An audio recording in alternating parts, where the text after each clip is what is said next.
ভাষা আন্দোলনের ৭০ বছরের ইতিহাসের সাক্ষী হয়ে রইল সুন্দরবন দুবলার চরের আলোর কোল। এই প্রথম নিঝুম দ্বীপে পালিত হলো আন্তর্জাতিক মাতৃভাষা দিবস।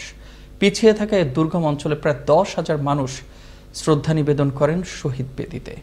সুন্দরবনের দুবলার চর ঘুরে সহকর্মী আমজাদ আলী লিটনের প্রতিবেদনে থাকছে বিস্তারিত।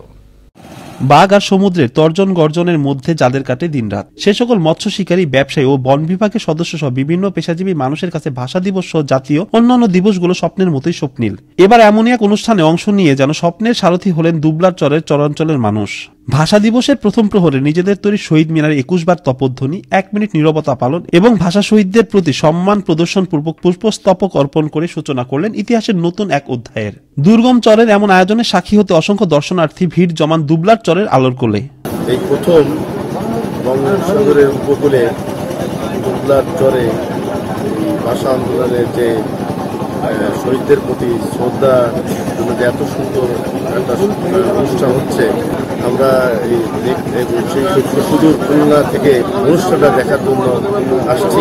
সুন্দরবনের দুবলার চরে এই প্রথমবারের মতো ২১শে ফেব্রুয়ারি উপলক্ষে বা আন্তর্জাতিক মাতৃভাষা দিবস উপলক্ষে এখানে শহীদ মিনার তৈরি করেছে। যারা এই আয়োজক তাদেরকে আমি অন্তঃস্থল থেকে ধন্যবাদ জানাই। দুর্গম অঞ্চলে এমন অনুষ্ঠানে অংশীদার হতে পেরে তাদের এই কষ্ট উৎসর্গ করতে চান সকল ভাষা শহীদদের প্রতি। এই সুন্দরবন উপকূলে নিজ হাতে 18 দিন সময়ের ভিতর দিয়ে এই শহীদ মিনারটি তৈরি করেছি।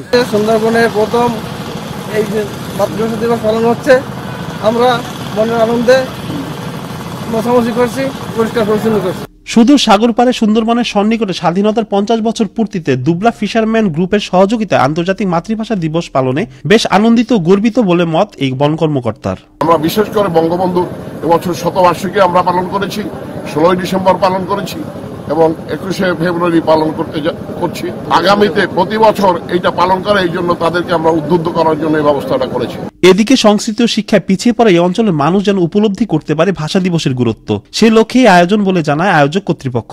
স্বাধীনতার ৫০ বছর পূর্তি উপলক্ষে আমরা আজকে ভাষা শহীদ দিবস এবং আন্তর্জাতিক মাতৃভাষা দিবস পালন করতে যাচ্ছি। বন বিভাগের পক্ষ থেকে দুবলা ফিশারম্যান গ্রুপকে সার্বিক সহযোগিতা করে যাচ্ছি এই ভাষা শহীদ দিবস পালনের জন্য এবং আন্তর্জাতিক মাতৃভাষা দিবস পালন করে আমরা অত্যন্ত আনন্দিত এবং গর্বিত। সাগরের উত্তাল ঢেউ, ঝড়, ঝঞ্ঝা ও বনের হিংস্র প্রাণীদের সাথে যুদ্ধ করা মানুষগুলো এই প্রথম মাতৃভাষা দিবস পালন করলেন ভিন্ন রকম এক আয়োজনে। তেমনি ভাবে ভাষা শহীদদের প্রতি বিনম্র শ্রদ্ধার এমন প্রদর্শনী উদাহরণ হয়ে থাকবে নতুন প্রজন্মের কাছে।